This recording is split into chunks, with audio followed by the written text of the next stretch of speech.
स्तब्ध हूँ, अचंभित हूँ। रविवार को रवि अस्त हो गया, सूर्योदय से पहले ही सूर्य अस्त हो गया।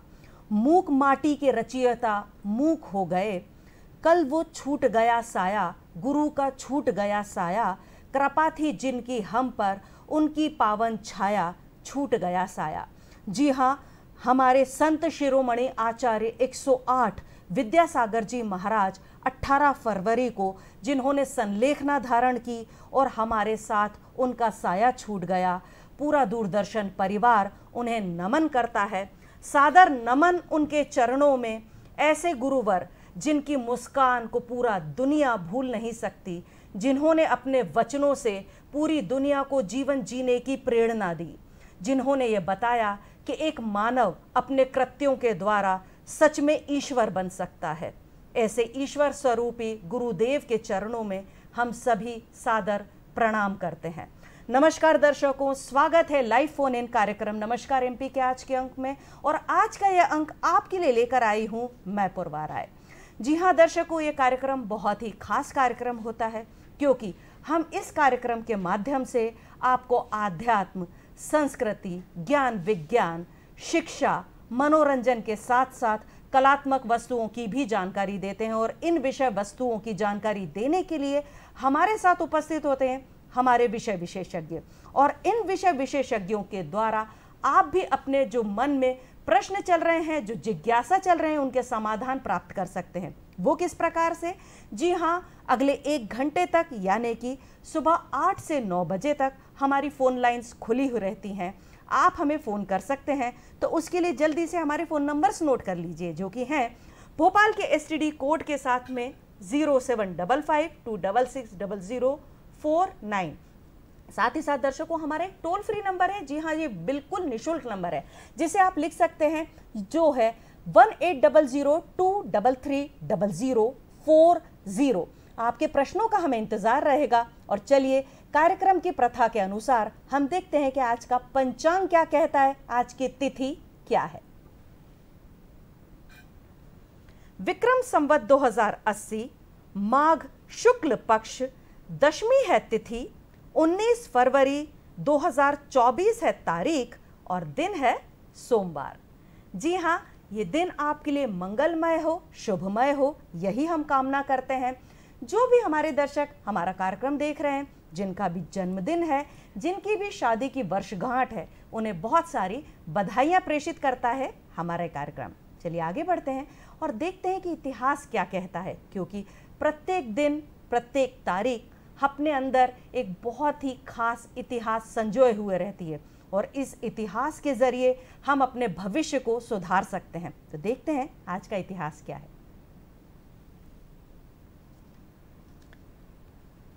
1630 भारतीय योद्धा और मराठा साम्राज्य के संस्थापक छत्रपति शिवाजी महाराज का आज जन्म हुआ था।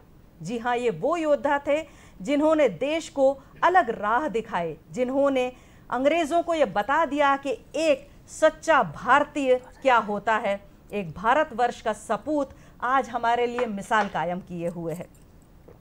1878 में अमेरिकी आविष्कारक थॉमस एडिसन ने फोनोग्राफ का पेटेंट करवाया था। अगर बात की जाए 1915 की, प्रसिद्ध भारतीय राजनैतिक नेता और समाज सुधारक गोपाल कृष्ण गोखले जी की मृत्यु आज ही के दिन हुई थी। हमने उन्हें खो दिया था। 1985 ब्रिटिश सोप ओपेरा इंस एंडर्स का प्रीमियर BBC पर आज ही के दिन हुआ था। और अगर बात की जाए 2007 की, 2007 में लोकप्रिय ब्लॉगिंग वेबसाइट टम्बलर की स्थापना डेविड कॉर्प ने की थी। और अगर मैं आज आपको बताऊं कि आज का दिन नेशनल चॉकलेट मिंट डे के रूप में भी मनाया जाता है। जी हाँ, ये बहुत ही एक अनोखा सा मिश्रण है। मिंट में चॉकलेट मिला के एक बहुत ही मीठा सा स्वाद देता है हमारी जिंदगी को। और आज के दिन ये दिन मनाया जाता है नेशनल चॉकलेट मिंट डे। अब आ जाते हैं एक विचार की ओर। छोटा सा विचार हमारे पूरे दिन को तरोताज़ा करता है, हमारे जीवन को आगे बढ़ाने की प्रेरणा देता है। तो क्या है ये विचार, देख लिया जाए। जब हौसले बुलंद हों तो पहाड़ भी एक मिट्टी का ढेर नजर आता है। ये विचार दिया था हमें वीर छत्रपति शिवाजी महाराज ने। जी हाँ, कुछ भी काम छोटा नहीं है। मनुष्य तो वो एक व्यक्ति है जिसने कर दिखाया, वो बन गया एक महाराज। जी हाँ, अगर हम बात करें वीर शिवाजी महाराज की या फिर हम बात करें आचार्य श्री की, विद्यासागर जी की, मनुष्य सोच ले तो कोई भी काम छोटा नहीं हो सकता। चलिए आगे बढ़ते हैं, क्योंकि परीक्षा का समय है और आज के तारीख में जो हमारे देश के विद्यार्थी हैं, जो हमारा देश का भविष्य है, वो अगले पड़ाव की ओर बढ़ने की प्रयास कर रहे हैं। किस प्रकार से परीक्षा का महत्व है हम सबके जीवन में, क्योंकि व्यक्ति पूरे जीवन परीक्षा ही तो देता रहता है। जी हाँ, ये परीक्षा ही है जो हमें आगे बढ़ाती है, हमें संजोती है, हमें सुदृढ़ बनाती है। तो आज हम बात करेंगे परीक्षा के महत्व पर, और परीक्षा के महत्व पर हमें मार्गदर्शन देने के लिए आए हुए हैं श्री आर के नायक, पीजीटी फिजिक्स हैं, DMS RIE भोपाल से। नमस्कार सर, बहुत बहुत स्वागत है आपका। जी, साथ ही साथ दर्शकों, मैं आपको बताना चाहती हूं कि आज हमारे देश की आधी आबादी महिला। जी हाँ, हम औरतें नेतृत्व करती हैं हमारे देश का, लेकिन कहीं ना कहीं हमारे अंदर भी एक प्रतिभा होती है। हम उसे अपने अंदर संजोए हुए, अपने परिवार को साथ में लिए हुए, साथ ही साथ अपनी प्रतिभा को दुनिया को दिखाने का हुनर रखते हैं। आज आपको मिलवाना चाहती हूँ एक ऐसी प्रतिभा की धनी महिला से, जिन्होंने की परिवार चलाया, अपने आप को आगे बढ़ाया और आज हमारे लिए मिसाल कायम किए हुए। जी हाँ, आपको मिलवाना चाहती हूँ आर्टिस्ट श्रीमती राजगुप्ता जी से। स्वागत करती हूँ आपका। नमस्कार, बहुत बहुत स्वागत है आपका।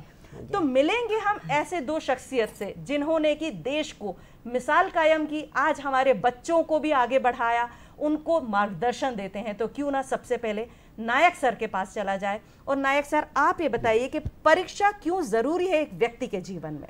परीक्षा अपने जीवन में हर स्थिति में दशा और दिशा का निर्धारण करने के लिए ज़रूरत है। हम किस स्थिति पर हैं ये जानना हमारे लिए सबसे ज़्यादा ज़रूरी है, ना कि किसी दूसरों के लिए। जी जी जी जी। तो परीक्षा के एक महत्व होता है, प्रत्येक व्यक्ति हर चरण पर परीक्षा देता है। एक विद्यार्थी को परीक्षा किस तरीके से लेनी चाहिए? विद्यार्थी अपने जीवन में आगे की दिशा तय करने के लिए और जो अभी तक का जो तय कर चुका है, जो रास्ता तय कर चुका है, उस रास्ता कितने अच्छे से तय किया है, कि जिस रास्ता उसने चुना था क्या वो सही चुनाव था। उस चुनाव के ऊपर भी कई बार क्वेश्चन मार्क आता है, और वो क्वेश्चन अपना अंदर से आता है, आना भी चाहिए। तो उस क्वेश्चंस का जब अपन उत्तर ढूंढते हैं, उस उत्तर पाने के लिए हमें परीक्षा में अपने आप को परीक्षा में डालना पड़ेगा। और परीक्षा कोई दूसरा अपने लिए लेता है, हम स्वयं अपने लिए अपना परीक्षा का निर्धारण करते हैं। जी, बहुत अच्छी बात है। ये तो हमने बात की विद्यार्थियों की, उनकी परीक्षाओं की, लेकिन क्या आप मिलना नहीं चाहेंगे? जी हाँ, हमारी आज की जो स्पेशल गेस्ट है, हमारे मेहमान है श्रीमती राजगुप्ता जी से। तो सबसे पहले मैं मैम आपसे ये जानना चाहूँगी कि पेंटिंग आपने क्यों चुनी? क्या बचपन से आपको शौक था? आपके परिवार में कोई पेंटिंग करता था, उन्हें देखकर आपने प्रेरणा हासिल की? बात ये, मुझे बचपन से ही पेंटिंग का शौक था और मैं घर पर ही पेंटिंग करती रहती थी। मैंने हमेशा ये चाहा कि मैं कुछ ना कुछ बनाऊं। जी, मैं स्केच करती थी और पेंटिंग बनाया करती थी। जब मैं बड़ी हो गई तो फिर मैंने घर पर ही पेंटिंग बनाना चालू करा और घर को सजाया। और मैं उसके साथ साथ अपने घर में जैसे कि वो सिलाई, कढ़ाई, बुनाई ये भी करती रहती थी और घर उससे भी सजाती थी। घर में मैं किसी को भी पेंटिंग का शौक़ नहीं था, इसलिए मैंने सोचा, फिर जैसे भी घर में कोई आता था तो मैं उसको गिफ्ट में पेंटिंग देती थी। वो बड़ा खुश होता था और घर वाले भी मेरी पेंटिंग देख देख के खुश होते थे। और मुझे कहीं से भी जहाँ उनको पेंटिंग का कुछ मिलता था वो मुझको ला के देते थे। मुझे फिर मैं जो हूँ मैंने सोचा कुछ ऐसा करूँ कि मैं अपने आगे चल के पेंटिंग में ही अपना कैरियर बनाऊँ। जी जी जी, आपने बताया कि पेंटिंग में ही आपको करियर बनाने की आपके मन में आई, तो किस प्रकार से आपने उस पेंटिंग को अपनी पढ़ाई में कैसे आत्मसात किया? आप बताएं हमारे दर्शकों को कि कैसे पढ़ाई की, कैसे आपने उसको आगे बढ़ाया? मैंने आगरा यूनिवर्सिटी से बीए किया, जिसमें मेरे पास 3 सब्जेक्ट थे, सितार, होम साइंस और पेंटिंग। मैं होम साइंस में भी अच्छा करती थी क्योंकि मुझे कढ़ाई, सिलाई, बुनाई, खाना बनाना ये बहुत अच्छा लगता था। उधर मुझे पेंटिंग भी बहुत अच्छी लगती थी, पर अब होम साइंस के लिए मुझे घर से बाहर जाना पड़ता जी, इसलिए घर वालों ने मुझे बाहर भेजने की इजाज़त नहीं दी। जी जी जी। और फिर मैंने सोचा क्यों नहीं मैं अपनी पेंटिंग में ही आगे बढ़ूं। हाँ और जी। होम साइंस तो मेरा चलता ही रहेगा। जी जी जी। फिर मैंने आगरा यूनिवर्सिटी से एमए पेंटिंग से किया। जी, बहुत अच्छी बात है। चलिए नायक सर के पास चलते हैं और उनसे पूछते हैं कि सर, परीक्षा के समय प्रतिस्पर्धा का दबाव बहुत ज़्यादा होता है, बच्चे उसको सिर पर ले लेते हैं, कभी कभी ऐसा होता है कि उस दबाव में आके कुछ गलत कदम भी उठा लेते हैं, तो इस दबाव से किस प्रकार से बचा जाए? तो दबाव के कई कारण हैं। तो मुख्य रूप से बच्चों का जो एबिलिटीज़ है, तो बच्चों से उनका एबिलिटीज़ अनुरूप ही उनसे एक्सपेक्ट किए करें। कई बार हम एज ए पेरेंट्स और आज टीचर्स और समाज के बाकी लोग बच्चों का बिना एबिलिटीज़ को परखे, बिना एबिलिटीज़ और इंटरेस्ट को जाने, बिना एटीट्यूड को जाने, एप्टीट्यूड को जाने, हम उनसे कई बार ज़्यादा एक्सपेक्ट कर देते हैं। जी। कई बार बच्चों से कुछ गुणों की हम अपेक्षाएं रखते हैं, लेकिन उस गुणों को विकसित करने के लिए जो हमें एज ए पेरेंट्स और एज ए समाज जो फैसिलिटीज उनको प्रोवाइड करना चाहिए, जो वो हम लोग नहीं करते हैं। इससे क्या होता है, बच्चों को एक लिमिटेड स्कोप ही मिल पाता है, बच्चों को संपूर्ण स्कोप नहीं मिल पाता है। जैसे मोस्टली हम इंडियन कॉन्टेक्स्ट में हम देखें तो सिर्फ एकेडमिक एस्पेक्ट्स ही ऐसा है जिसको पूरा समाज जोर देता है, तो एक सक्रिय गली हो जाता है बच्चों के लिए, जिससे हर बच्चा का भले एप्टीट्यूड हो ना हो उससे गुजरना पड़ता है। जी सर, हमारे साथ हमारी एक कॉलर जुड़ चुकी है, सरिता कुशवाहा जी। स्वागत है आपका, पूछिए आप अपना प्रश्न। जी गुड मॉर्निंग सर। जी गुड मॉर्निंग सर। ये जैसे बच्चे एग्जाम के वक्त बहुत स्ट्रेस हो जाते हैं कि उनको ऐसा लगता है कि हमारी तैयारी नहीं है, और स्ट्रेस मैनेजमेंट कैसे करें, आप कुछ बताइए सर। जी वही चीज के स्ट्रेस मैनेजमेंट किस प्रकार से किया जाए? जी इस मुद्दों पर तो पूरे अपने मीडिया में खूब चर्चाएं हैं, और माननीय प्राइम मिनिस्टर श्रीमान नरेंद्र मोदी जी इस पर विस्तृत चर्चा पिछले 7 सालों से कर रहे हैं। मैं कुछ बातें जो मेरा व्यक्तिगत जीवन से मैं देना चाहूँगा। पहली बात, जैसे अपन पिछले पर से बच्चों का एबिलिटीज़ को समझे और उसी के अनुरूप उनसे उम्मीद रखें। जी। हम कई बार क्या होता है, हम अपना आस पड़ोस हो गए, अपने रिश्तेदार हो गए, किसी के बच्चे बहुत अच्छे परफॉर्म कर रहे हैं, सिर्फ उन्हीं का एक एस्पेक्ट देख के हम उस एक्सपेक्टेशंस अपने बच्चे से कर बैठते हैं। जी। हम अपने बच्चे का एबिलिटीज, अपने बच्चे का इंटरेस्ट, अपने बच्चे का एप्टीट्यूड कई बार नज़रअंदाज कर लेते हैं, सिर्फ एक एकेडमिक एस्पेक्ट को ध्यान में रखकर, जो कि सरासर गलत है। हमें कई बार हम ये भी चाहते हैं कि मेरा बच्चा सिस्टमेटिकली पढ़े, डिसिप्लिन तरीके से पढ़े, कि बिना कहे ये काम कर ले, क्योंकि हम लोग का दिमाग में कहीं ना कहीं एक दूसरा मॉडल बना हुआ है। वो ये सब छोटी छोटी चीज़ें स्ट्रेस के रूप में हम लोग का डे टू डे बातों में, घर पर जब अपन बातचीत करते हैं, बच्चों से इंटरेक्शंस करते हैं, कहीं ना कहीं आ जाता है। भले हम अनचाहे रूप से बच्चे को पढ़ा जाता है और बच्चे उसको बड़े इंटरनलाइज कर लेते हैं और उसको कहीं ना कहीं एक बड़ी भारी स्ट्रेस के रूप में ये आज पैदा नहीं हुए हैं, ये एक पीरियड ऑफ 10-12 ईयर्स के पीरियड में पैदा होता है। हाँ जब से बच्चा नर्सरी में जाता है तब से कहीं ना कहीं हम उसको एक कंपटीशन का भावना उसका अंदर हम लोग इंड्यूस करते हैं। जी सही है। जो पेरेंट्स हैं उन्हें दबाव, मुझे लगता है कि जो बाहर से दबाव होता है उससे ज़्यादा कभी कभी घर से भी दबाव हो सकता है, तो पेरेंट्स को भी थोड़ा समझना चाहिए। और हमारे साथ हमारी एक और कॉलर जुड़ चुकी हैं, अनु जी। जी स्वागत है आपका, पूछिए आप अपना प्रश्न। Good morning madam. Good morning ji, मैं पूछना चाहती हूँ कि घर को संभालते वक्त घर के कामकाज के बीच में और बच्चों को संभालने के बीच में अगर किसी को कोई हॉबी डेवलप करनी है, जैसे कि मैम पेंटिंग करते हैं, मुझे भी बहुत इंटरेस्ट है, तो उसके लिए टाइम कैसे निकाल सकते हैं? बहुत अच्छा प्रश्न है। जी मैम बताएं, आप कैसे टाइम निकालती हैं? मैं जो हूँ घर में, जैसे कि दोपहर को हम जैसे खाली बैठे रहते हैं तो उस टाइम आप पेंटिंग कर सकती हैं या कुछ भी और क्रिएटिव वर्क कर सकती हैं। और अपना जैसे कि फ़िलहाल क्या है कि जब मैं 67 इयर्स की हूँ, मैं अभी भी पेंटिंग में या घर के काम में सब में साथ देती हूँ। तो कोई भी महिला अपना वक्त निकालकर इस पेंटिंग को या और क्रिएटिव वर्क को कर सकती है। जी सही है कि जो हमारे पास बीच बीच में थोड़ा थोड़ा टाइम मिलता है, अगर एक व्यक्ति उसको सदुपयोग करे तो मुझे लगता है कि वो अपना जो एक शौक जो उसके अंदर दबा हुआ है वो आगे निकाल सकता है और निखार सकता है, अपने आप को समाज के आगे बता सकता है कि हम भी ये कर सकते हैं। जी हाँ मैम, आप ही बताइए कि आप कौन कौन सी विधाओं में पेंटिंग करती हैं? मैं picture composition, landscape, knife painting और लोग मैम जो स्क्रीन पर चल रही है वो बताएं, ये कौन सी पेंटिंग है? ये पेंटिंग जो है मधुबनी है। अच्छा जी। हाँ जी जी। ये मधुबनी पेंटिंग है, ये जो बिहार की पेंटिंग है। अच्छा जी। हाँ जी जी।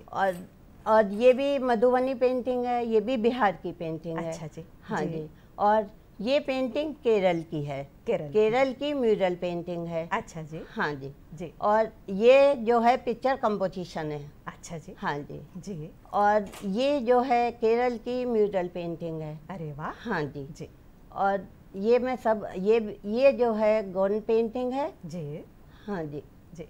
चलिए आप लेकर भी आइए हमारे हाँ, दर्शकों के लिए, तो उन्हें बताएं के लिए जी। ये जो है ये पेंटिंग जो है ये गॉन पेंटिंग है। जी। हाँ जी। और ये भी गॉन पेंटिंग है। और ये बहुत बारीक काम दिख रहा है ये। जी दर्शकों, बहुत ही बारीक काम है, देख सकते हैं आप। जी जी। ये कौन सा है मैम? ये नाइफ पेंटिंग है। जी। जी। और ये केरल की पेंटिंग है। अच्छा जी। जी। म्यूरल पेंटिंग है। बहुत बहुत सारी विधाएं आपको आती हैं, उसके लिए आप बहुत ही हमारे बधाई के पात्र हैं कि देखिए हमारी जो घर की महिलाएं, इनके अंदर भी बहुत सारे गुण हैं। जी सर, हम बात कर रहे थे दबाव की, तो दबाव को परिवार की तरफ से ही किस प्रकार से रिलीज किया जाए, क्योंकि शुरुआत तो हम घर से ही करेंगे ना, तो किस प्रकार से माता पिता जो है वो उसका आगे बढ़ सकते हैं? माता पिताएं जो चीज़ को बच्चों में, जो पहले बच्चे अपने बच्चों को समझने की कोशिश करें, और उसके जैसे बचपन से हम उसका एटीट्यूड, इंटरेस्ट और एप्टीट्यूड, ये तीनों चीज़ को एक माता पिता से ज़्यादा अच्छा से कोई नहीं पहचान सकता है। लेकिन उसके लिए हमें अपना खुली आँख से और खुली दिल से उनको इस इंटरेस्ट और एटीट्यूड को स्वागत करना पड़ेगा। कई बार हम समाज के दबाव बोल दीजिए कि अपना व्यक्तिगत जो इच्छाएं जो कभी परिपूर्ण नहीं हो पाया है, व अपने जो अंदर में जो कुछ अतिरिक्त चीज़ें हैं वो कई बार हम किसी ना किसी माध्यम से बच्चों के ऊपर थोपना चाहते हैं जी। जो कि थोड़ा सा गलत है। हमें बच्चों को उनके जैसे कि फूल खिलता है उनको खिलने दे और उसमें फैसिलिटेट करें। संदीप जी भोपाल से जुड़ चुके हैं, नमस्कार, स्वागत है आपका, पूछिए आप अपना प्रश्न। नमस्कार मैडम जी। नायक सर से मेरा प्रश्न है सर। जी नमस्कार। बच्चों को अच्छे एग्जाम में अच्छे नंबर प्राप्त करने के लिए सर सुबह जल्दी उठ के पढ़ाई करना चाहिए या देर तक पढ़ाई करना चाहिए? एक प्रश्न ये है सर। और दूसरा प्रश्न ये है सर, आजकल बच्चे सुबह उठने में बहुत प्रॉब्लम करते हैं, तो उसमें आप क्या सलाह देंगे? Thank you. बिल्कुल सही कि बच्चे रात भर पढ़ना चाहते हैं, सुबह नहीं उठना चाहते। बहुत बढ़िया प्रश्न सर, आपका ये समस्या हम हर परिवार जूझता है। मैं भी, मेरे परिवार में भी यही समस्या फेस करते हूँ। हो सकता है मैडम भी यही समस्या फेस कर रहे होंगे अपने बच्चों के साथ जी। हैं।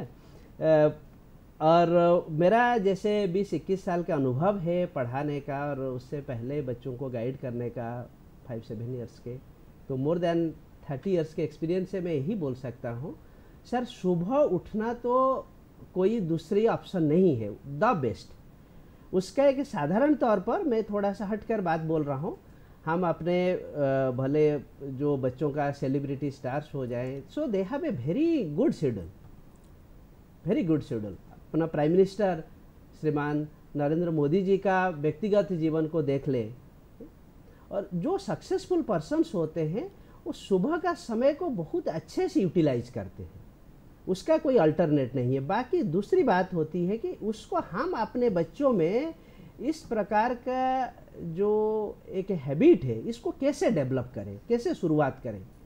तो इसके शुरुआत सर, अगर अपन एक पीढ़ी पहले चले जाएं तो उसके लिए कोई प्रयास ही नहीं करना पड़ता था।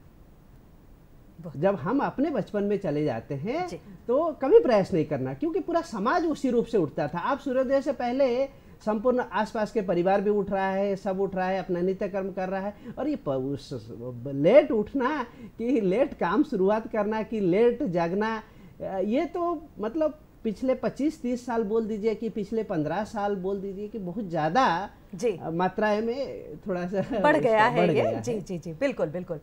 हमारे साथ फोनों पर जुड़ चुकी हैं श्रीमती मीनल शुक्ला जी।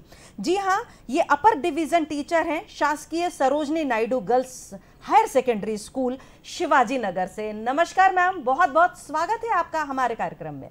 नमस्कार जी मैम, मैं सबसे पहले तो आपसे ये जानना चाहती हूँ कि पेपर हल करते समय जो ऑब्जेक्टिव क्वेश्चंस होते हैं या फिर जो आप बनाए कि डिस्क्रिप्टिव क्वेश्चंस होते हैं, बच्चे समझ ही नहीं पाते, हमें छोटे छोटे वाले पहले हल करना चाहिए या बड़े क्वेश्चंस लिखना चाहिए, उसके विषय में अगर आप बताएं। जी, ये प्रश्न जो है बच्चे हमसे हमेशा करते रहते हैं कि परीक्षा की तैयारी के दौरान मैम हम पहले ऑब्जेक्टिव करें या हम डिस्क्रिप्टिव करें। तो सामान्यतः हमारी जो परीक्षा है इसमें आने वाले। जी मैम, आपकी आवाज आ रही है हम तक? जी बोलिए। हेलो जी मैम, थोड़ा सा कुछ लाइन गड़बड़ हो रही है। जी हाँ, हम फिर से जुड़ सकेंगे तो अच्छी बात है, हम फिर से जुड़ेंगे। हम आ जाते हैं मैम के पास में। मैम आप ये बताइए कि कौन सी विधा में पेंटिंग करना आपको सबसे ज़्यादा अच्छा लगता है? मुझे अभी क्या है 8-10 साल से मैं जो हूँ लोक कला में ज़्यादा इंटरेस्ट ले रही हूँ। अच्छा जी। क्योंकि अभी उसी का चलन ज़्यादा है जी। वो क्या है water colour, picture composition, landscape या ऑयल पेंटिंग है, ये मैं 25 साल से कर ही रही थी।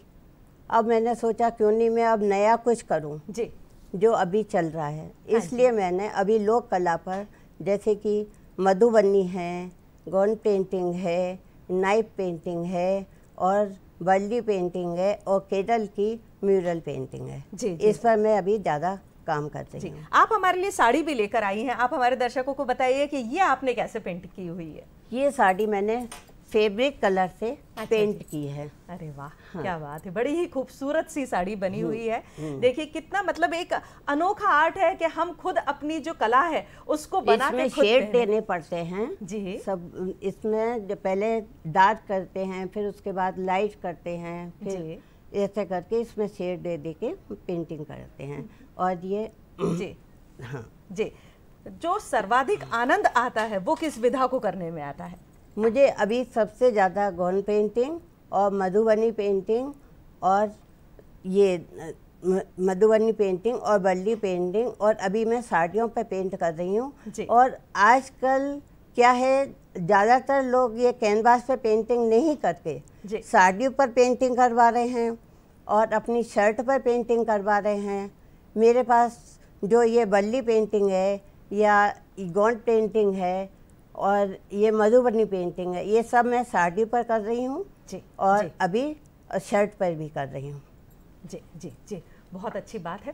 आप सर ये बताइए कि जैसे कि हम मैम से भी बात कर रहे थे और बाय द लक ऐसा हुआ है कि हमारा फ़ोन भी डिस्कनेक्ट हो गया है, तो बच्चों को कैसे समझाएंगे कि जो कम प्रश्न, जो नंबर के प्रश्न है वो पहले हल करें या फिर ज़्यादा नंबर के लेंदी प्रश्न जो है वो हल करें?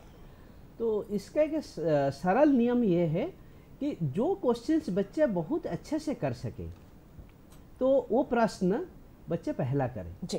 क्योंकि अब जो आज इवैल्यूएटर, हम जब इवैल्यूएट करते हैं सबसे पहले बच्चों का जो एक सीक्वेंस बन जाए, जो प्रश्न बहुत अच्छे से वो आंसर कर सके, भले वो 1 मार्क का हो कि 5 मार्क का हो, सीक्वेंस तो मायने नहीं रखता है। किसी भी सीक्वेंस में बच्चा आंसर करे, बस प्रॉपरली आंसर के नंबर लिख ले। जी जी जी। पेपर का आधार पर बनाया जाए। कभी कभी बच्चे ये बोलते हैं, बड़ा ही टेंशन हो गया, घर आके बोलते हैं हमें तो आउट ऑफ कोर्स पूछ लिया जाए, तो आप सलाह, क्योंकि जब हम बात करते हैं एक बच्चे की तो टीचर्स जो हैं उनको भी पूरा के पूरा ध्यान देना पड़ता है, तो परीक्षा का जो आधार है वो किस प्रकार से होना चाहिए, किस प्रकार से पेपर बनना चाहिए? पहली बात है जो ये एक मिसकंसेप्शन बोल सकते हैं, परीक्षा का आधार बड़ा मतलब फिक्स तरीका है, उस पर कोई चेंजेस नहीं होते हैं और वो ब्लूप्रिंट अवेलेबल है। और जिस प्रोसेस से प्रश्न पत्र बनते हैं वो कई स्टेजेस से गुजरता है, कई फिल्ट्रेशन प्रोसेस होते हैं। कई बार हम लोग को अपने सिलेबस जनरली नहीं देखते हैं। और मैं आज मेरे एक्सपीरियंस से मैं बता सकता हूँ, जब मैं बच्चों से इंटरेक्शंस करता हूँ तो बच्चे कई रेफरेंस बुक का नाम बताएंगे, कई चीज़ों का नाम बताएंगे, लेकिन बेटे आपका सिलेबस क्या है?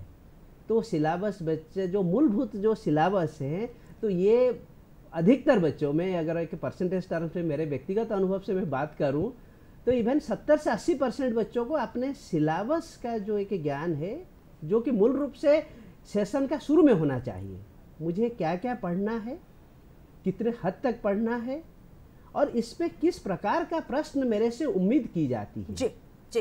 तो ये इस एक्सरसाइज से बच्चे अगर अपने आप को गुजारें तब इस प्रकार समस्या नहीं आएगी। जी जी। सर कभी कभी देखने को मिलता है ना कि हमने साल भर पढ़ाई नहीं की, अब एग्जाम सिर पर है और वो जो 20 क्वेश्चंस आ जाते हैं उनको पढ़कर हम पास हो सकते हैं, तो ये जो थ्योरी है, ये जो सोच है, ये कितनी हद तक सही है? मैम ये जो एक्चुअली ऐसा है कि हम जैसे हम अपने कंट्री के पर्सपेक्टिव में देखें, अभी कई बदलाव पाइपलाइंस में है, सरकारें ला रहे हैं न्यू एजुकेशन पॉलिसी के माध्यम से। समस्या तो है क्योंकि हम यहाँ पर अपने देश में एकेडमिक कंटेंट पर पूरे जोर है और कुछ बच्चों का थोड़ा सा रुझान कम होता है, इंटरेस्ट भी कम होता है, थोड़ा सा एटीट्यूड भी कम होती है, प्योर जो राइटिंग और पढ़ने लिखने वाला जो काम है थोड़ा सा कम होता है। तो उन बच्चों का कई बार क्या है कि अपना मतलब एक अनशेड्यूल्ड परफॉर्मेंस बोल दीजिए, अनशेड्यूल्ड वर्क्स बोल दीजिए, स्ट्रैटेजी विदाउट स्ट्रैटेजी, लेजीनेस बोल दीजिए, तो एक जो एकेडमिक हैबिट्स उनमें डेवलप नहीं हो पाती है। बट जब इस टाइप की स्थिति आ गई है, अभी तो सर अपना एग्जामिनेशंस जो सर पर हैं, ज़्यादा समय बचे नहीं है, लेकिन तब भी हमें हतोत्साह नहीं होना है। उस समय हम पिछले जो 5 साल के जो क्वेश्चन पेपर है, प्रीवियस ईयर क्वेश्चन पेपर जो PYQ हैं 5 ईयर्स के, उसको बेसिस पर स्टडी करके, लेकिन एक चीज़ ध्यान रखना है, हम हर समय अपना टेक्स्ट बुक को फॉलो करें। ठीक है। बहुत सारे रेफरेंस मटेरियल के चक्कर में ना पड़े, वो हमें कई बार अपने मेन रास्ते से डेविएट करता है और हमें पढ़ाई को बोझिला बनाता है। पढ़ाई इतना बोझिला नहीं है। सही जी, पढ़ाई को बोझिल ना बनाए, उसे आनंद लेकर करेंगे तो आगे बढ़ेंगे। और हमारे साथ जुड़ चुकी हैं भोपाल से मनसा जी। नमस्कार, स्वागत है आपका, पूछिए आप अपना प्रश्न। गुड मॉर्निंग पूर्वा जी, मेरा सवाल राजगुप्ता जी के लिए है जी। मैं पहली बात तो ये है कि मुझे आपका आर्ट वर्क बहुत अच्छा लग रहा है, मैं देख रही हूँ टीवी पे। मैं ये जानना चाहती हूँ कि अगर मेरे जैसा कोई इंसान अगर आर्ट सीखना चाहे तो क्या आप सिखाती हैं या आप कुछ मार्गदर्शन दे सकती हैं इस बारे में? जी, मैं सिखाती भी हूँ, मैं घर पर पेंटिंग की क्लास लेती हूँ। अगर आप मेरे घर के आसपास हैं तो आ सकती हैं, नहीं तो आपके घर के पास अगर कोई पेंटिंग की क्लास लेता है तो आप वहाँ जाकर पेंटिंग सीख सकती हैं। जी जी जी। हाँ। आप कहाँ सिखाती हैं मैम, आप कहाँ पर है आपका रेसिडेंस? मैं बिराशा हाइट्स में हूँ जी। मैं वहाँ पर पेंटिंग सिखाती हूँ। मेरा पूरा एड्रेस है बिराशा हाइट्स के 602 जी ठीक है। मैं तो वहाँ अगर पे विराशा पेंटिंग हाइट्स के सिखाती हूँ। आसपास में अगर जो आप भी हमारे विराशा हाइट्स दर्शक, के जी, आसपास अगर आप हैं, हाँ जी, तो आप मेरे पास आकर पेंटिंग सीख सकती हैं और मैं आपको सब तरह की पेंटिंग सिखा सकती हूँ। अगर आपको थोड़ा सा भी स्केच करना आता हो तो मैं आप बहुत जल्दी पेंटिंग सीख सकती हैं। बहुत ही अच्छी बात है। जो भी हमारे दर्शक अगर सीखना चाहें तो मैम से कांटेक्ट कर सकते हैं। लेकिन प्रश्न हल करते समय, जो प्रश्न पत्र है वो हल करते समय कौन सी बातों का सबसे ज्यादा ध्यान रखना चाहिए? सबसे बात हमें ये ध्यान रखना चाहिए कि आपका ये स्ट्रैटेजी व्यक्तिगत होनी चाहिए। जी। जैसे मान लीजिए मैं एक स्टूडेंट हूँ, मेरा हैंड राइटिंग स्लो है, स्लो राइटर हूँ मैं सोच लेता हूँ बहुत फास्ट, लेकिन राइटिंग स्लो है। तो उस समय मैं ये उम्मीद करूँ कि मैं बहुत ज़्यादा कम समय के निर्धारित समय में एक जो एग्ज़ाम का जो टाइम होता है उस टाइम पे मैं बहुत ज़्यादा चीज़ नहीं लिख सकता हूँ। ठीक है। तो मुझे जो इम्पोर्टेंट पॉइंट्स है जी, वही बुलेट फॉर्म्स में मैं लिख दूं। मैं थोड़ा सेंटेंस फॉर्मेट में नहीं जाकर, जी, पैराग्राफ फॉर्मेट पे नहीं जाके पॉइंट फॉर्मेट पे आ जाऊं। ठीक है। और जो कोई भी आंसर्स पे 3, 4, 5 शब्दों से ज़्यादा इम्पोर्टेंट शब्द नहीं होते हैं। जी, कई बार हम अनावश्यक रूप से, जैसे आप लोग देखे होंगे ना चिप्स पैकेट में AR रहते हैं, सही। गिने चुने चिप्स रहते हैं। जी, जी, तो जी। कई बार आपने पूरे पैराग्राफ में गिने चुने 4 शब्द रहते हैं तो उस पर लेकिन अपना समय बर्बाद हो जाता है और टीचर सर वही मैं 4 आपको शब्द रोकना को चाहूंगी। बोलते हैं। जी। हमारे साथ हमारे एक और कॉलर जुड़ चुके हैं, PK त्रिपाठी जी। नमस्कार, स्वागत है आपका, पूछिए। जी सर बोलिए, आवाज आ रही है आपकी। नमस्कार जी। मेरा नमस्कार। प्रश्न जो है डॉक्टर नायक जी से है। बहुत अच्छा आज जो है डिस्कशन हो रहा है, परीक्षा का समय है।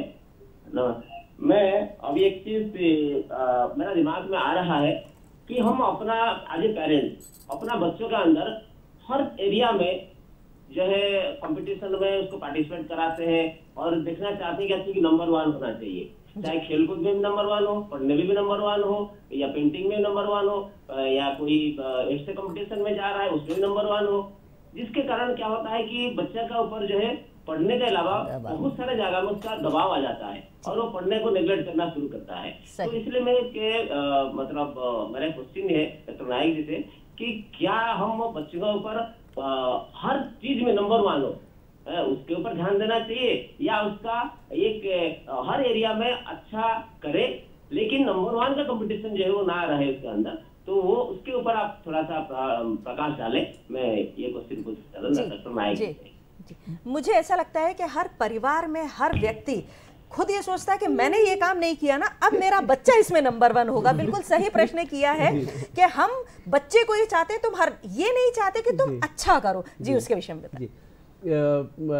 सबसे पहले मैं डॉक्टर त्रिपाठी जी को बहुत बहुत बधाई देना चाहूँगा कि इस प्रकार प्रश्न उन्होंने उठाए जो कि हम सबके मन में है, और ये बहुत ही मतलब मोस्ट प्रोफाउंड जो फंडामेंटल क्वेश्चन है ये। तो सबसे पहली बात है, हमें जो हम अगर परीक्षा पे चर्चा प्राइम मिनिस्टर नरेंद्र मोदी जी के कार्यक्रम को अगर ध्यान में रखें तो परीक्षा को एक उत्सव के रूप में हमें लेनी चाहिए। जीवन एक उत्सव है, जीवन एक लाइफ इज ए सेलिब्रेशन। तो ये अगर लाइफ अगर सेलिब्रेशन जैसे अपन ले तो ये सब चीज़ें अपने आप ही हट जाएगा। हम लाइफ को, जो थोड़ी देर पहले मैम भी जिक्र किए थे, लाइफ को बोझिल ना बनाएं। हम इस धरती पर कुछ समय के लिए हैं और उस समय में से जो बचपन का जो समय होते हैं वो बहुत ही खूबसूरत समय है। तो ये समय को हम बच्चे का समय को एज ए पेरेंट्स और एज ए टीचर्स की बाकी समाज के कोई सदस्य होने के नाते उस समय को हम नष्ट न करें। बच्चा खेलने जा रहा है, उसको एंजॉय करने दीजिए। और वो एक दैट ए कॉम्पिटिशन्स और that is a part and parcel, just a usual, that is not the ultimate aim. हम अभी क्या कर दिए हैं, प्रोसेस को इम्पोर्टेंस नहीं देकर सिर्फ अल्टीमेट एम मुझे फर्स्ट होना है, सेकंड होना है, प्राइज विन करना है कि फलाना कॉलेज में जाना है, ये एम बना ली है। उसके बजाय से हमें एंटायर प्रोसेस को एंजॉय नहीं कर पा रहे हैं। हम प्रोसेस को एंजॉय करें, प्रोसेस को एंजॉय करें, certainly there will be some result. जी ठीक है। तो मेरा तो आपके यही सलाह है सभी को, आप बच्चों को उसका इंटरेस्ट का एटीट्यूड और एप्टीट्यूड के हिसाब से छोड़ दें। जैसे कि 2 जनरेशन पहले कि 1 जनरेशन पहले हमें कभी छोड़ा गया था। हमें अपना पेरेंट्स कभी नहीं पूछे थे आप कितने मार्क्स ला रहे हो, क्लास में पोजीशंस ला रहे हो, कितने परसेंटेज लाए हो, कभी नहीं छोड़े थे। और उन्हीं के बच्चे आज इसरो में साइंटिस्ट हैं और वही बड़े हार्ट सर्जन भी हैं, वही यूएसए में भी हैं। जो जनरेशन एक जनरेशन पहले 60-70s में जो जनरेशन इंडिया से निकला था, अभी भी निकल रहा है, अपना रूरल मासेस में से निकल रहा है, उनका बेटों को कभी नहीं बोले थे जी। आज आप इसरो का डाटा देख लीजिए, जो साइंटिस्ट के डाटा है वो सब रूरल बैकग्राउंड से हैं जी। अपने इसरो के चेयरमैन साहब। सही है। तो मेरे हिसाब से हम लोग थोड़ा से जो एक पढ़े लिखे और जो सिटी लाइफ में अडॉप्ट किए हैं, और एक जनरेशन जैसे मैडम ने थोड़ी देर पहले जिक्र कर रहे थे, सही। अपने कुछ अतृप्त इच्छाएं, कुछ अचीवमेंट्स जो हम नहीं कर पाए, वो कहीं ना कहीं उसको बच्चों के ऊपर पेरेंट्स पूरा जोर दे देते हैं। मुझे लगता है कि जो मार्कशीट है उसके नंबर तो कोई मायने नहीं रखते, सिर्फ एक बच्चे को बताने के लिए कि आपने इसमें किया। हर व्यक्ति, आप भी जानते हैं जीवन में कि हमारी मार्कशीट तो पीछे छूट जाती है, हमारे जो कर्म हैं वो हमें आगे ले जाते हैं, हमारी जो दृढ़ इच्छाएं हैं वो हमें कुछ बनाती है। जी हाँ, गुरु का महत्व एक जीवन में क्या होता है, हमने जाना आचार्य विद्यासागर जी से, और उसी विषय में बात करने के लिए आज हमारे साथ फोनों पर हमारे एक एक्सपर्ट जुड़ चुके हैं, जो कि हैं श्री राजीव जैन जी। जी हाँ, राजीव जैन जी जो हमारे साथ जुड़ चुके हैं, वो हमें बताएंगे कि किस प्रकार से गुरु का महत्व है। जी नमस्कार सर, स्वागत है जी। जी राजीव जैन जी, मैं दर्शकों आपको बताना चाहती हूँ, ये उपाध्यक्ष हैं जो जैन पार्श्वनाथ मंदिर है, आप इनके उपाध्यक्ष हैं जी। सर आप ये बताइए कि गुरु की सीख क्या है, विद्यासागर जी क्या हमें सीख देकर गए हैं? जी सभी को जय जगन्नाथ जी। मैं डॉक्टर राजीव, भगवान नहीं देखे थे, हमने भगवान स्वरूप को देखा है, ऐसे गुरुवर आचार्य श्री विद्यासागर को देखा है। परम पूज्य परम शिरोमणि आचार्य श्री के चरणों में सत नमोस्तु और भाकु विनयांजलि। हम ये कह सकते हैं कि आचार्य श्री ने सिर्फ जैन मुनि नहीं थे, वे कवि, साहित्यकार और विभिन्न भाषाओं के ज्ञाता भी थे। विद्यासागर सिर्फ उनका नाम नहीं था, यह उनका जीवन था। वे चलते फिरते एक विशाल विद्यालय, संयम तक वैराग्य, ज्ञान, विज्ञान, जन कल्याण, विश्व कल्याण, उनकी वो सीख है जो हमें विद्यासागर को विद्याधर बनाती है। ऐसे थे हमारे गुरुवर विद्यासागर, और माने तो ऐसे भगवान थे जी। एक मानव को उनके जीवन से क्या सीख लेना चाहिए, हम क्या सीख सकते हैं उनसे? हम ये कह सकते हैं कि उन्होंने जो सीख दी है हमें, उन्होंने समाज के लिए बहुत सारे कार्य किए। आचार्य विद्यासागर महाराज का जो प्रभाव है आध्यात्मिकता के दायरे नहीं आगे तक फैला हुआ था। उन्होंने भारत को शिक्षा और सामाजिक को बढ़ावा दिया है, उसकी भूमिका बहुत युग तक है। उन्होंने समाज को मूक माटी जैसे महान रचना की।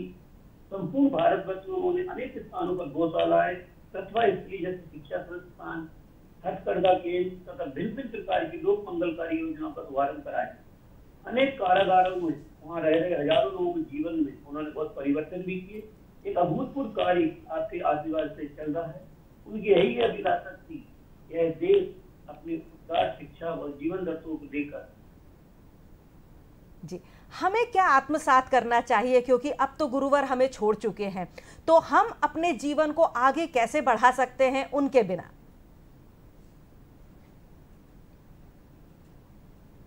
जी सर, फोन डिस्कनेक्ट हो चुका है। मुझे लगता है कि ठीक है, गुरुवर की छाया हम सभी पर बनी रहे, उनकी शिक्षाओं से हम प्रेरणा लेते रहें और आगे अपने जीवन को ऊर्जावान बनाते रहें, यही हमारी कामना है। जी मैम, मैं आपके पास आना चाहूँगी कि जब आप सिखाती हैं आपके घर में, जब आप क्लासेस लेती हैं, छोटे छोटे बच्चे आपके घर में सीखते हैं, तो जो जनरेशन गैप है, आपने अपने समय के लोगों को देखा होगा और आज की जो पीढ़ी है उसमें आपको क्या अंतर दिखता है? क्या वो बच्चे उसी तल्लीनता से सीखते हैं? पहले क्या था, पहले घर में ना तो टीवी था जी, ना मोबाइल था, तो घर में बच्चे कुछ ना कुछ सीखते थे।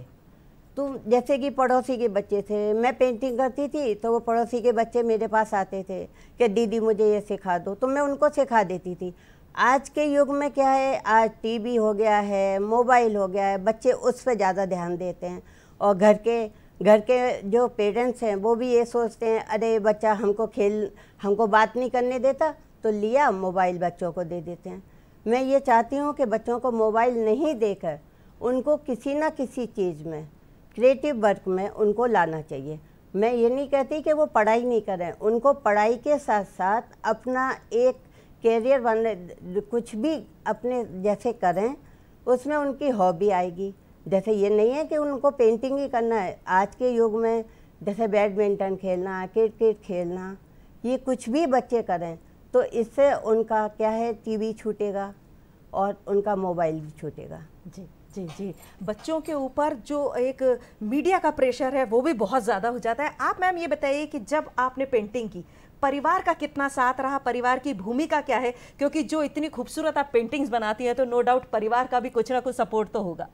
बात यह है कि मेरी शादी रतलाम में हुई थी जी, और वो संयुक्त परिवार था जी, तो मुझे अपने बच्चे भी देखने पड़ते थे और उनको पढ़ाना है, उनका कुछ भी काम है वो सब मुझे करना पड़ता था, क्योंकि मेरे हस्बैंड घर से बाहर ज़्यादा रहते थे जी, और इसलिए मैं वहाँ पर कुछ कर नहीं पाई। और क्या था, रतलाम छोटी जगह थी, हाँ जी, तो माँ घर से बाहर निकलना भी नहीं था, वो घूंघट प्रथा थी, जी, तो घर से इसलिए मैं बाहर नहीं जा पाई। जी, जब मैं 25 साल बाद जब मैं भोपाल आई तो मेरे बच्चे भी बड़े हो गए थे, तो मैंने सोचा क्यों नहीं मैं अपनी पेंटिंग को अपना कुछ करियर में लाऊं।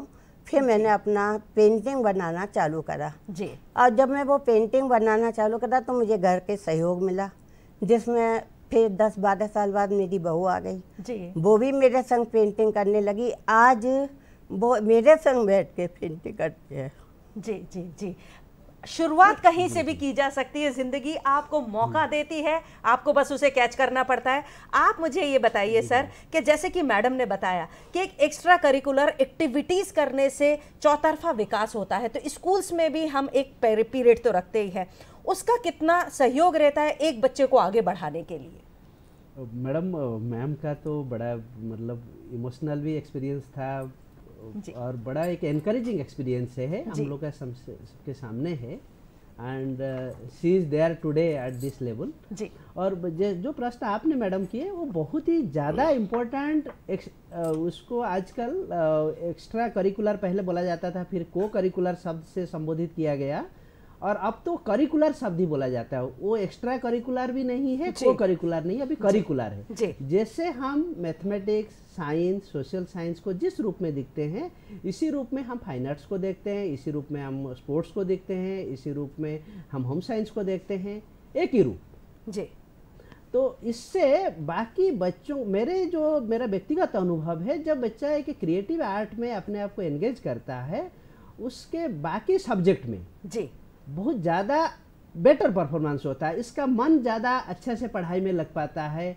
और ये कहीं ना कहीं जो है कि पहले भावना था मतलब खेल कूद करने से हम थोड़े से मेन सब्जेक्ट में कम परफॉर्मेंस ले पाते, ये गलत है जी। ये मेरा ऑब्जर्व है। बच्चा अगर मैथमेटिक्स पीरियड से पहले आधा घंटा अच्छा से खेल के आया, पूरा पसीना से लुत्फुत हो गया, अब देखिए उसका मैथमेटिक्स में क्या परफॉर्मेंस रहेगा, उस क्लास में उसका रेस्पॉन्स लेवल क्या रहेगी जी। वही तो पहले कहा जाता था ना कि खेलोगे कूदोगे होगे खराब, पढ़ोगे लिखोगे तो बनोगे नवाब। जी नहीं, ऐसा नहीं है। अब आपको सब कुछ करना है, आप किसी भी दिशा में जहां आपको मन लगता है वहां पर आप जाइए, आप सफल जरूर होंगे। और हमारे साथ हमारी एक और कॉलर जुड़ चुकी है, हिमांशी चौहान जी, स्वागत है आपका, पूछिए आप अपना प्रश्न।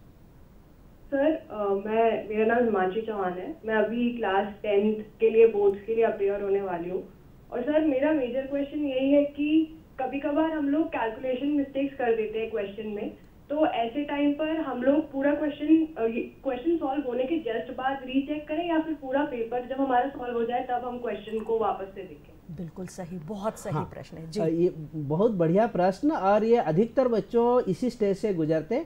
मेरे हिसाब से एक 1.1 वर्ड आंसर रहेगा तो अपन थोड़ा टुवर्ड्स एंड रखें, क्योंकि आंसर से अगर जरा सी लास्ट स्टेप गलत हो गया है उसके लिए ज़्यादा से ज़्यादा you can lose half marks. तो आप अगर उसी समय अस्थिर थोड़ा माइंड में अगर उस समय अपन उसी आंसर्स पे थोड़ा करें, उस समय अपन आंसर तो सही कर भी नहीं पाएंगे और अगले का 2-3 क्वेश्चंस के लिए अपना मिजाज भी थोड़ा बिगड़ सकती है। जी जी जी, मुझे लगता है आपके जी प्रश्न का जो उत्तर है वो बिल्कुल समुचित मिल चुका है। मैं इस पे करना चाहता हूँ बच्चों को, जब अपन कैलकुलेशंस करें आंसर्स पे, राइट साइड में बॉक्स बना के हर क्वेश्चंस का कैलकुलेशन एक स्पेसिफाइड स्पेस पे करें। कई बार बच्चों में एक आदत होती है, जैसे अपना नोटबुक के बैक पेज में, लास्ट पेज में कैलकुलेशंस करने का, वो आदत ना बनाए। जहां आपका प्रश्न हल कर रहा है उसी के बाजू में एक बॉक्स बना के तो आपका क्वेश्चन नंबर 1 से लेके क्वेश्चन 30 की 33 तक हर क्वेश्चन का कैलकुलेशन रिट्रेसेबल होना चाहिए। आपको पता होना चाहिए क्वेश्चन नंबर 17 का कैलकुलेशंस किस लोकेशंस पे है। बहुत सही, बहुत सही। मुझे लगता है आपको आपके उत्तर का सार्थक जवाब मिल चुका है। गुप्ता मैम, आप ये बताइए कि जब आप जो भी पेंटिंग बनाती हैं तो सिर्फ वो घर की सजावट के लिए होती है या फिर वो सेल करने के लिए भी होती है? मेरा घर, अगर आप मेरे घर जाएंगी तो मेरी हर दीवार पर मेरी पेंटिंग आपको मिलेगी। अच्छा जी। और मैं क्रिएटिव में भी अपना सब, जैसे कि कुछ भी बनाया उसको बेचना, सेल करना, ये मैं करती हूँ जी। जैसा जिसको पेंटिंग बनवानी होती है मैं वैसी ही पेंटिंग बना के उसको दे देती हूँ। अच्छा जी। हाँ जी। तो अगर आप हमारे दर्शकों को ये बताना चाहें कि आज तक की सबसे महंगी पेंटिंग आपकी कौन सी सेल हुई, कौन सा आर्ट था, कितनी बड़ी थी वो? मेरी अभी 3 फुट 4 फीट की जो पेंटिंग थी वो मेरी अमेरिका गई, वो केरल म्यूरल पेंटिंग थी जी। वो मेरी 1,05,000 रुपए में गई है। अरे वाह। हाँ जी, जी। क्या बात और जी। वो पेंटिंग मैं बेचना नहीं चाहती थी जी, पर वो वहाँ से अमेरिका से मेरे यहाँ मेरे हस्बैंड के फ्रेंड आए थे जी। उन्होंने कहा नहीं ये पेंटिंग तो हम लेके जाएंगे। क्या बात है। तो फिर वो अपनी वो पेंटिंग वो लोग लेके गए। जी जी जी। एक पेंटिंग बनाने में अमूमन आपको कितना टाइम लगता है?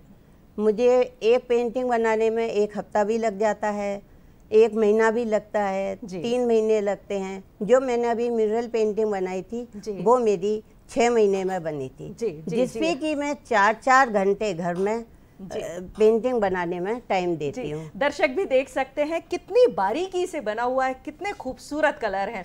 जी हाँ, ये तो हुई कला की बात, लेकिन अब परीक्षाओं की बात भी तो कर ली जाए। जी हाँ डॉक्टर साहब, आप ये बताइए कि एक बच्चा परीक्षा देने जाता है, सुबह सुबह उठकर उसके ऊपर इतना प्रेशर रहता है, परीक्षा से पहले उसे कौन से नियम अपनाना चाहिए कि अगले 2.5-3 घंटे वो बिल्कुल नॉर्मल रहे? ये बहुत ही अच्छे प्रश्न है जो उस दिन ने थोड़ा सा हम लोग को ध्यान में रखना चाहिए। तो पहली बात है कि उसके पिछले दिन थोड़ा सा लेट नाइट स्टडी ना करें, रात 10-11 बजे तक अपन वाइंड अप कर लें, क्योंकि अधिकतर बच्चे इस समय जो सिटी लाइफ का अपन हैबिट देखते हैं तो लेट नाइट स्टडी करते हैं तो उससे नींद पूरी नहीं हो पाती है। तो कहीं ना कहीं उसका प्रेशर अपने दिमाग का जो मेमोरीज पे दिख रहा है, इसका असर दिखता है। हाँ जी। तो अगले दिन सुबह अपन उठें और एक दिन पहले से अपन जिस लोकेशंस पे अपना admit card, pen, pencils, erasers, rulers, geometry box properly एक जगह पे लोकेशंस पे रखें ताकि अगले दिन हचपच ना हो, अपन एक लोकेशन से उठा के उसको लेके जाएं एडमिट कार्ड। और ये इंश्योर कर ले एडमिट कार्ड वगैरह में आपका पेरेंट्स का सिग्नेचर पहले से हो और हम निर्धारित समय से बहुत पहले थोड़ा पहुंच जाएं। और उस समय में कई बार हम देखते हैं बच्चे बहुत सारे बुक्स कॉपीज लेके एग्जामिनेशन सेंटर से में बाहर एकदम लास्ट मोमेंट तक पढ़ते रहते हैं। जी सर, मैं आपको रोकना चाहूंगी क्योंकि हमारे साथ फिर से हमारे एक कॉलर जुड़ चुके हैं। ऋषिकेश जी हैं नासिक से। नमस्कार, स्वागत है आपका, पूछिए आप अपना प्रश्न। Hello ma'am. जी ma'am, good morning. Good morning sir. Good morning. मेरा सवाल सर के लिए है। Good morning sir. एक्चुअली हम लोग क्या करते हैं, कभी एग्जाम से पहले तैयारी अच्छा रहता है हमारा, लेकिन बच्चे जब एग्जाम हॉल में जाते हैं बोलते हैं कि एग्जाम अच्छा नहीं हो पाता है या डर जाते हैं, कॉन्फिडेंस लेवल लूज हो जाता है।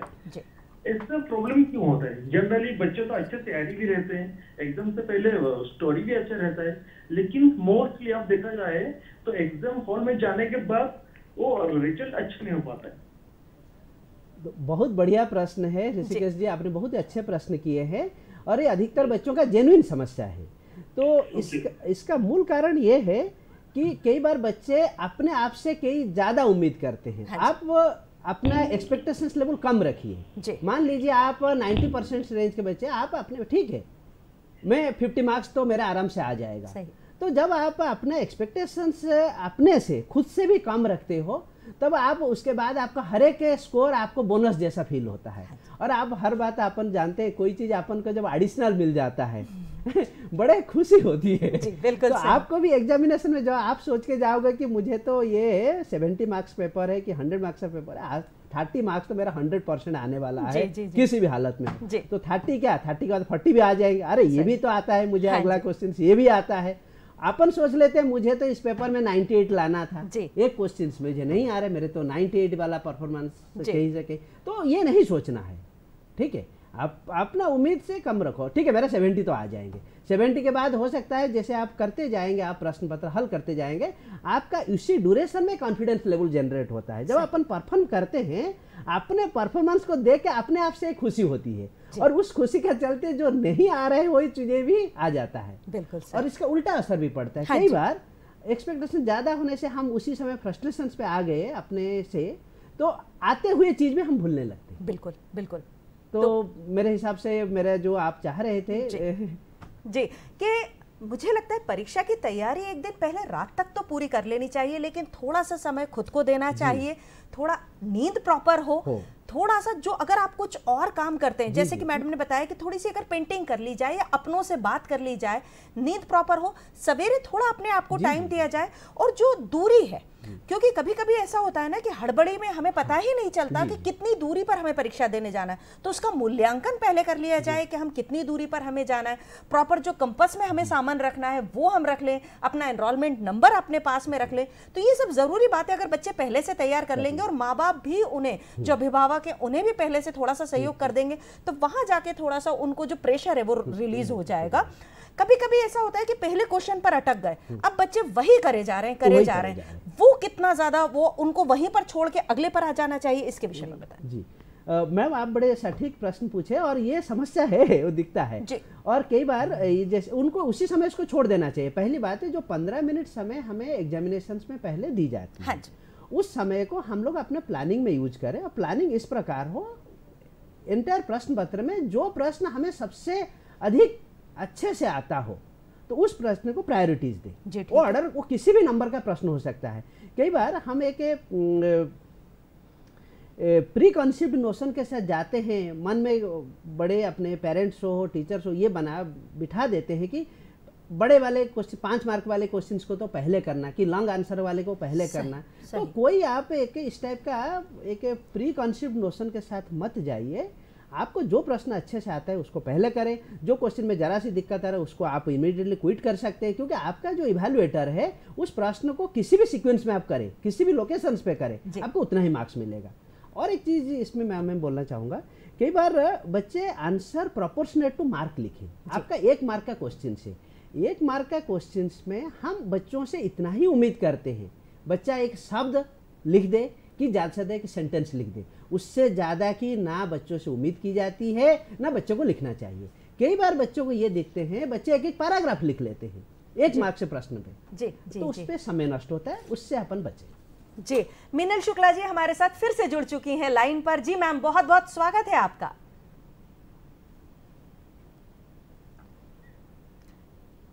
मैम, आपको मेरी आवाज आ रही है?